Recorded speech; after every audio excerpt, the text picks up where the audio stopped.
La nature est une bibliothèque, lisez-la au lieu de la brûler. La nature, en fait, elle est high-tech. Ce petit coquillage, il produit une toxine.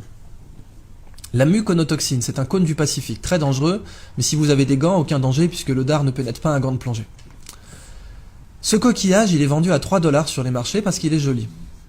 C'est vraiment pour moi la représentation du fait qu'on brûle la nature au lieu de la lire parce que, vraiment, 3 $ le coquillage, c'est une des utilisations les plus débiles qu'on pouvait faire de ce coquillage. Avez-vous une idée du prix de sa toxine au kilo? Sachant que la demande mondiale est supérieure au kilo. 1 kilo d'or, on va prendre ça comme étalon, 1 kilo d'or c'est 30 000 €. 100 000, donc 3 fois l'or. C'est plus. Elle sert à quoi la toxine? Elle est très utilisée en neurotechnologie, elle permet de faire des neurotechnologies avec un niveau de détail incroyable, donc c'est des nanotech, neurotech, elle est aussi utilisée en neurochirurgie, etc. Très grosse demande mondiale qui ne fait qu'augmenter. Je vous laisse faire le calcul, 800 $ le milligramme. Ça nous fait du 800 millions de dollars le kilo. L'or et le platine, c'est du terreau de jardin en comparaison. Ce qui est dingue, c'est qu'on les vend à 3 $ le coquillage. Et il est en voie d'extinction à cause de ça. La crevette menthe religieuse. Alors elle, c'est la crevette de tous les records, quoi. Cette crevette peut vous péter une main ou un bras. Elle est grande comme une langoustine. Il y en a 400 espèces dans le monde. Et vous voyez ici, elle a des petits marteaux là. Un peu comme des marteaux à fruits de mer pour casser des tourteaux. Et c'est justement ce qu'elle fait. Elle casse des crabes avec. Seulement quand elle envoie son marteau pour casser un crabe, elle lui donne l'accélération d'une balle de fusil d'assaut. Si nous on était capable d'envoyer une balle de baseball à 1/10 de cette accélération, on la mettrait sur orbite. Ce marteau casse évidemment un aquarium blindé. Puisqu'il a l'énergie cinétique, il aura la vélocité finale d'une balle de fusil, mais il a une masse supérieure. Évidemment, si vous l'arrachez, il repousse. Parce qu'après tout, pourquoi pas. Cette crevette, quand elle envoie son marteau, il se forme des étincelles sous l'eau. Ça va tellement vite que vous avez des étincelles.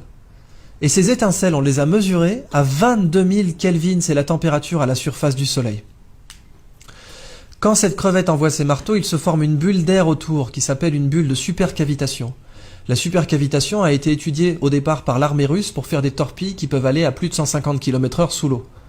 Et aujourd'hui beaucoup plus, paraît-il. Des torpilles Shkval, dont les Russes ont donné la technologie à l'Iran, ce qui serait une des grandes raisons pour lesquelles les Américains n'ont pas déployé de porte-avions trop proches des côtes iraniennes, parce que ces torpilles peuvent sniper un porte-avions.